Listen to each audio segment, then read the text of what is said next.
Notre société évolue avec en son sein une pauvreté d'une densité de plus en plus alarmante, dans la mesure où l'écart entre le revenu moyen des ménages pauvres et le seuil de pauvreté ne cesse de se creuser dangereusement.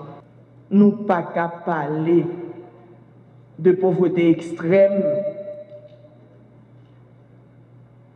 si pas la paix sociale pour nous corriger la pauvreté extrême. Tant que nous avons pauvreté extrême, nous pas qu'à la paix sociale.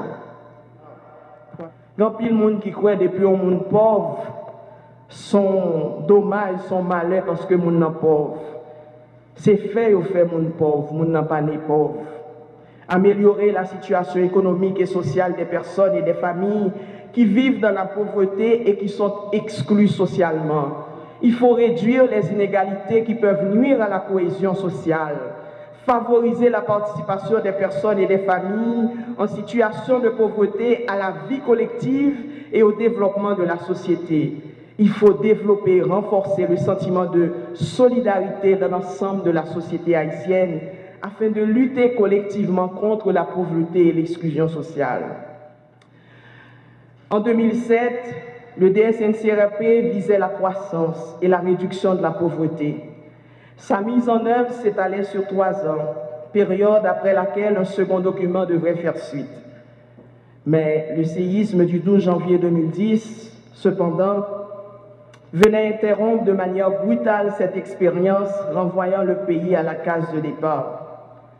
Cependant, quelques leçons sont à tirer de cette expérience qui a su générer plusieurs points positifs, dont une augmentation des ressources financières destinées à la réduction de la pauvreté, un élargissement de l'assiette fiscale de l'État et surtout, pour la première fois depuis fort longtemps, le pays a pu enregistrer une croissance de plus de 2% en moyenne sur la période 2007-2010. Réduire les inégalités, supprimer la pauvreté extrême, changer les mentalités, une obligation non seulement gouvernementale, mais citoyenne. L'administration Martelly et le gouvernement Lamotte convient donc toutes les instances du pays à dépasser leurs divergences pour apporter toute leur collaboration à l'exécution du plan d'action pour la réduction de la pauvreté extrême. C'est là une opportunité que la nation ne peut se permettre le luxe de perdre. Je vous en remercie.